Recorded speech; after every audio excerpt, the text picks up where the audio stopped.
Bonjour. Aujourd'hui, on va voir une des applications de l'acide hyaluronique qui est en plein développement, acide hyaluronique ou dérivé d'ailleurs, qui est en plein développement et qui est le bioprinting. Alors, on sait que l'acide hyaluronique est un produit qui est très largement utilisé en médecine translationnelle.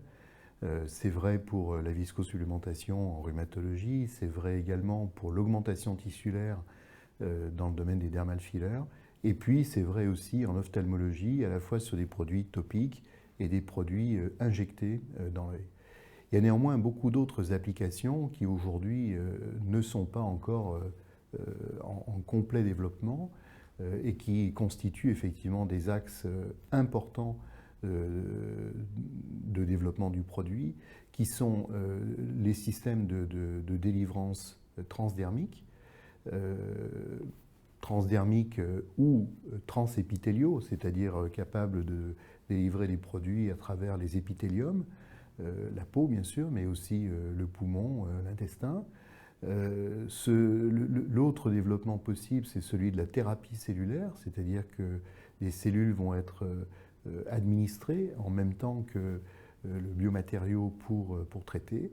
Et puis, on a des systèmes de délivrance qui seront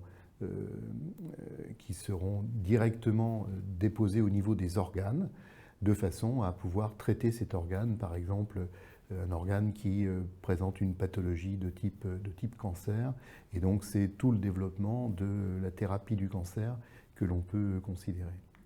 Alors, on sait qu'aujourd'hui, dans le monde, il y a à peu près 1 million de personnes qui sont en attente de greffe. Ça concerne essentiellement 3 organes, qui sont tous les 3 des organes vitaux, le cœur, les reins et le poumon. Ces greffes pourraient bien entendu sauver la vie de ces patients. Mais malheureusement, ce que l'on sait aussi, c'est que le nombre de demandeurs est très largement supérieur à l'offre.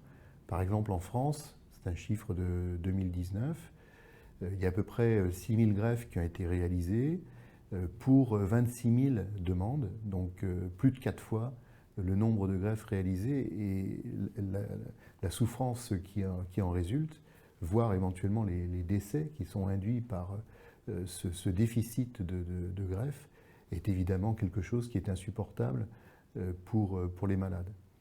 Et si au lieu d'attendre d'avoir des organes de substitution à disposition, est-ce qu'on ne pourrait pas imaginer de recréer les organes tout neufs, véritablement en partant de A à Z?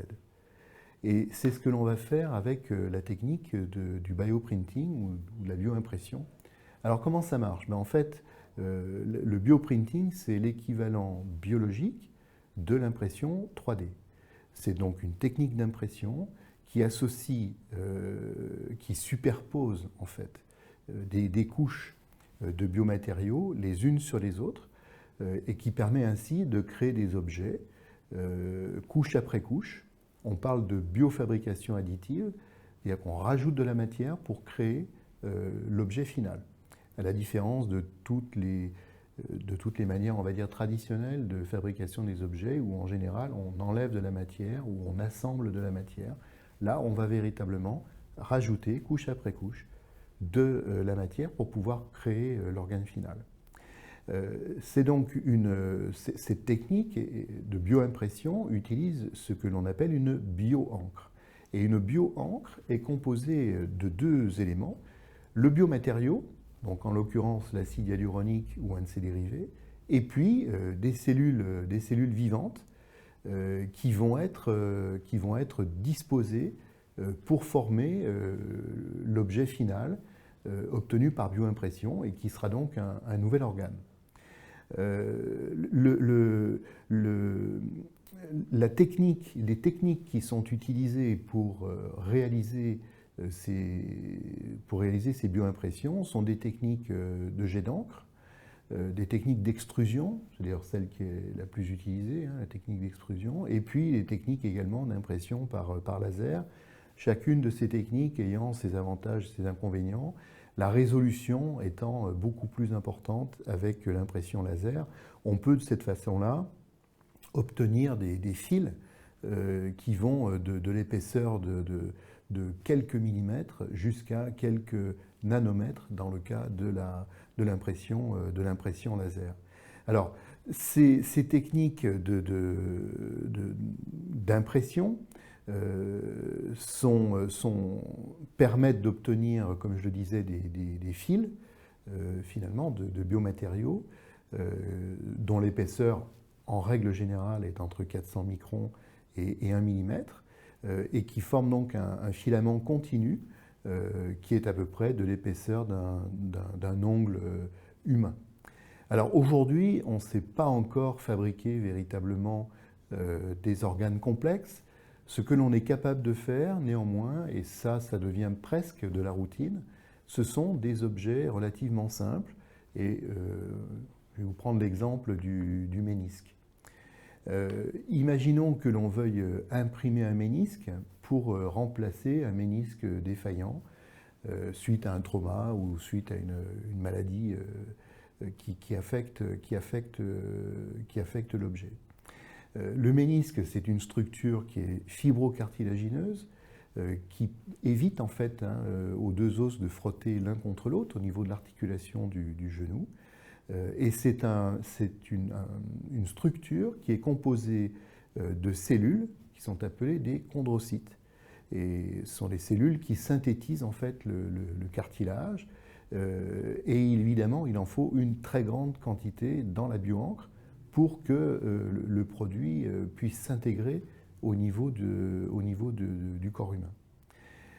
Les cellules peuvent soit venir de donneurs, qui sont donc des donneurs autres que le patient lui-même, dont les cellules sont répliquées, sont cultivées en laboratoire, et là, dans ce cas-là, on parle d'hétérogreffe, ou alors on prend les cellules du donneur lui-même et on réalise ce que l'on appelle une autogreffe. C'est en général ce qui est préféré quand il n'y a pas de notion d'urgence qui intervient, puisqu'il faut du temps pour permettre la réplication et la culture des cellules. Mais c'est en général la technique qui est préférée parce que c'est celle qui implique le moins de rejet. Cette technique particulière qui consiste à utiliser les cellules du donneur lui-même, enfin du patient lui-même, c'est une technique que l'on appelle de médecine personnalisée. La bioimpression en elle-même est relativement rapide. Un ménisque est réalisé en l'espace de 30 minutes avec les techniques actuelles, et on peut bien entendu imaginer que ce temps soit encore réduit dans le futur. Et donc, si la bioconstruction est efficace, les cellules sont à ce moment-là injectées dans la structure et se développent comme des cellules normales en communiquant entre elles pour permettre finalement l'introduction du nouveau ménisque dans le corps humain. Alors évidemment, c'est un défi de taille. Il y a beaucoup d'autres types d'organes qui ont été réalisés. Il y a des vessies notamment qui ont été implantées avec succès chez l'homme. Il y a même des systèmes de régénération nerveuse qui ont réussi à être implantés. Ça a été fait en particulier chez l'animal, chez le rat. Et on sait aujourd'hui faire de la peau, on sait faire du tissu pulmonaire, on sait faire du cartilage, comme on vient de le voir, ainsi que des versions quasi fonctionnelles de reins, de foie ou de cœur. Mais il reste encore une étape supplémentaire, c'est notamment d'être capable de fournir de l'oxygène au tissu et des nutriments aux cellules injectées pour que la greffe prenne et que le tissu soit pleinement effectif. Alors, aujourd'hui, ce que l'on considère, c'est que cette bioimpression permet d'envisager de sauver de nombreuses vies, mais aussi de comprendre le fonctionnement de nos organes. La technologie permet d'envisager un domaine fabuleux d'expansion et de développement, ouvrant la porte notamment au transhumanisme et permettant de passer de l'homme réparé à l'homme transformé, à qui on va pouvoir donner des capacités supplémentaires sur chacun des organes que l'on veut développer. Alors, quelle est l'implication finalement que nous avons dans cette médecine du futur? La première, c'est évidemment de répondre à notre mission, qui est de contribuer à améliorer les conditions de vie des patients. Et ça, on ira de plus en plus dans cette direction-là. C'est évidemment promouvoir l'utilisation de l'acide hyaluronique parce que, je le répète, c'est un biopolymère qui est safe, c'est un biopolymère qui est biocompatible et c'est un biopolymère qui est biodégradable. 3 propriétés absolument essentielles pour la médecine du futur.